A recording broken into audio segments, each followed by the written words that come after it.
বন্ধুরা, তোমরা সবাই ভালো তো? বাবা বলেছিল আমার জন্মদিনে রেস্টুরেন্টে খেতে যাবে।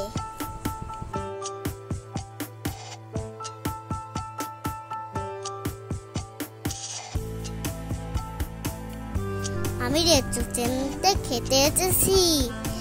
মা, বাবা, ঠাকুমা, আমি সবাই মিলে রেস্টুরেন্টে এসেছি।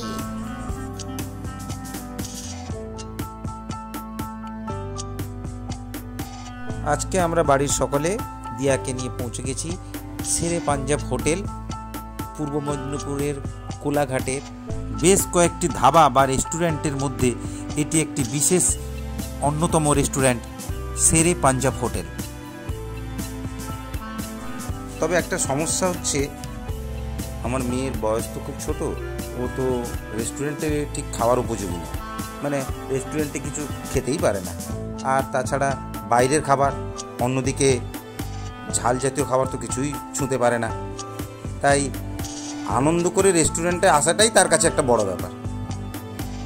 কোলাঘাটের এই জায়গায় অনেক রেস্টুরেন্ট রয়েছে, সবই প্রায় ভালো। এর মধ্যে একটি অন্যতম হলো এই শের পাঞ্জাব ধাবা। তবে এখানকার কিছু বিশেষত্বতা রয়েছে। আলোর ঝকমকি কারুকার্য, রাস্তাঘাট, কার পার্কিংয়ের সুন্দর ব্যবস্থা, এছাড়াও পুরো সারাউন্ডিংটা একটা সুন্দর মনোরম সুসজ্জিত। ভালো ভালো সুস্বাদু খাবারের সঙ্গে সঙ্গে এখানকার চারিদিকের পরিবেশের সুন্দর ডেকোরেশন এবং সৌন্দর্যতা উপভোগ করার মধ্যে যথেষ্ট মজা রয়েছে। তাই মেয়েকে নিয়ে বেড়ানোর জন্য এই ধাবাটাকেই পছন্দ করে নিলাম।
এখন রাত 10টা। রাত যে এখানে কীভাবেই চলে যাচ্ছে তা বোঝার উপায় নেই। রাত যত বাড়ছে মানুষের ঢল তত বেশি বাড়ছে, মানুষের কোলাহল তত বাড়ছে।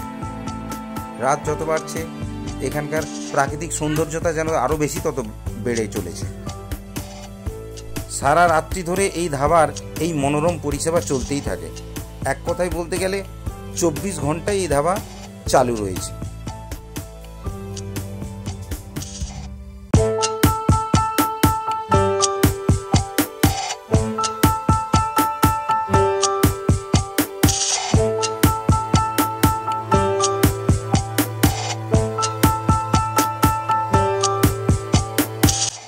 বাবু সোনা, চলো চলো এবার বাড়ি চলো। বাবা একটু দাঁড়াও না, একটু খেলে নি। সারা দুপুর থেকে অনেক খেলছিস, অনেক ঘুরছিস, এবার চল, নাহলে সকালে আবার ঘুম থেকে উঠতে চাইবি না। চলো বাড়ি চলো। চলো, আমি তোমার গাড়িটা নিয়ে আনি।